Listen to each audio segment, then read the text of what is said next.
দর্শক আমন্ত্রণ প্রজন্ম 24-এ আপনাদের সাথে আছি আমি তারেক আজিজ খান। আজ আপনাদের জানাবো দেশের গুরুত্বপূর্ণ সব খবর। শুরুতে থাকছে বিএনপি চেয়ারপারসন বেগম খালেদা জিয়ার জন্য নির্ধারিত এয়ার অ্যাম্বুলেন্স অবতরণের অনুমতি বাতিল করেছে বেসামরিক বিমান চলাচল কর্তৃপক্ষ। প্রতিষ্ঠানটি জানিয়েছে অপারেটর নিজে স্লট বাতিলের আবেদন করেছে। নির্বাচনের সময় এলে যারা মাথায় টুপি পরে হাতে তসবি নিয়ে ঘুরে তারাই ধর্ম নিয়ে ব্যবসা করে মন্তব্য করেছেন বাংলাদেশ জামায়াতে ইসলামীর আমির ডাক্তার শফিকুর রহমান।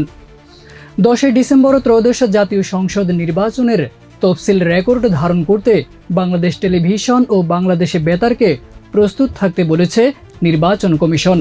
আগামী ত্রয়োদশ জাতীয় সংসদ নির্বাচনের সব কার্যক্রম স্থগিত চেয়ে দায়ের করা রিট খারিজ করে দিয়েছেন বিচারপতি শিকদার মাহমুদুর রাজির নেতৃত্বাধীন হাইকোর্ট বেঞ্চ।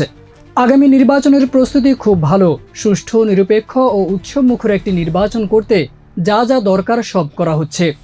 এজন্য পুলিশ বাহিনীকে প্রয়োজনীয় প্রশিক্ষণ দেওয়া হচ্ছে বলে জানিয়েছেন স্বরাষ্ট্র উপদেষ্টা মোহাম্মদ জাহাঙ্গীর আলম চৌধুরী। রাজধানীর মোহাম্মদপুরে একটি বাসায় মা মেয়েকে গলা কেটে হত্যার ঘটনা ঘটেছে। হত্যাকাণ্ডের পর বাসার গৃহকর্মী মেয়ের স্কুল ড্রেস পরে বাসা থেকে বেরিয়ে যান। এই ঘটনায় জিজ্ঞাসাবাদের জন্য বাড়ির দারোয়ানকে পুলিশি হেফাজতে নেওয়া হয়েছে। সম্মিলিত ইসলামী ব্যাংকের বিষয়ে সুখবর দিয়েছেন বাংলাদেশ ব্যাংকের governor doctor Ahsan H Mansur. তিনি জানিয়েছেন একীভূত হওয়া সম্মিলিত ইসলামিক ব্যাংকের গ্রাহকদের টাকা আগামী সপ্তাহের মধ্যে ফেরত দেওয়া শুরু হতে পারে। গেল 24 ঘন্টায় ডেঙ্গুতে আক্রান্ত হয়ে 2 জনের মৃত্যু হয়েছে। এই সময় নতুন করে ডেঙ্গুতে আক্রান্ত হয়ে হাসপাতালে ভর্তি হয়েছেন 455 জন। এতক্ষণ আমাদের সাথে থাকার জন্য সবাইকে ধন্যবাদ।